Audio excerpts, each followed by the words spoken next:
Hey guys, welcome to On My Shelf. Today I'm talking about my best tips for persevering when you feel like you're invisible. Last week I shared about how this video show is celebrating one whole year of production. It started out much different than it is now, but all the same, I haven't amassed a whole bunch of followers yet. Truthfully, I had expected to be further along than I am. We all believe that the internet has made visibility so much easier, but that's not actually the case. I told you last week that this is a long game, that the people who show up every day in spite of who is listening or reading or watching, they are the people who will have staying power, because they've decided they will have staying power. When we are dependent on our visibility for whether or not we continue doing what we do, we are bound to be disappointed. So how do we stay motivated as writers to continue producing stuff every week, spending hours on our content, just so a few people can show up and maybe like it, maybe not? What's the point? There is a very important question we have to ask ourselves when we are flailing and wondering why no one is paying attention. And this is not the question that most business people will tell you to ask. I've studied business. I know the right questions. But this is something that burrows down to the heart, which I believe is the truest indicator of what we should do next. I trust my heart. So I always ask myself the question, do I love this? Am I passionate about it? Does it matter whether anyone shows up or not? It's okay if the answer to the first two are no, and the last one is yes. You have to decide that for yourself. One caution though, if you're having a bad week, maybe wait until your emotions even out a little to do this sort of analyzing. If you decide that you do love what you do and you are passionate about it, at least at this point in time, and that it does not matter one little bit whether someone shows up or not, then by all means, keep doing what you're doing and ignore the stats. I know what business people will say. You have to analyze the stats to see what's working.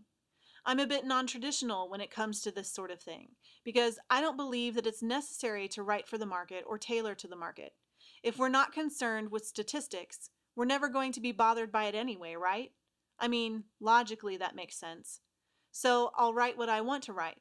I'll produce what I want to produce. I'll keep growing and changing and learning and sharing all that with the handful of followers I have. And one day, when my staying power has been proved, people will wonder why they didn't notice in the first place. Stats don't matter at the early end of the long game. Passion matters far more. Remember, it's a long game. It's easy to fall into the sort of envy that says, well, that person got a viral post. Why doesn't mine ever go viral? It's easy to compare and contrast and try to figure out what we can do to possibly get more attention. But we have to remember, those attention spots, they usually go away tomorrow, unless you have a store of information already at the fingertips of people. And then when you hit those attention spots, you'll stay there. Build your vault.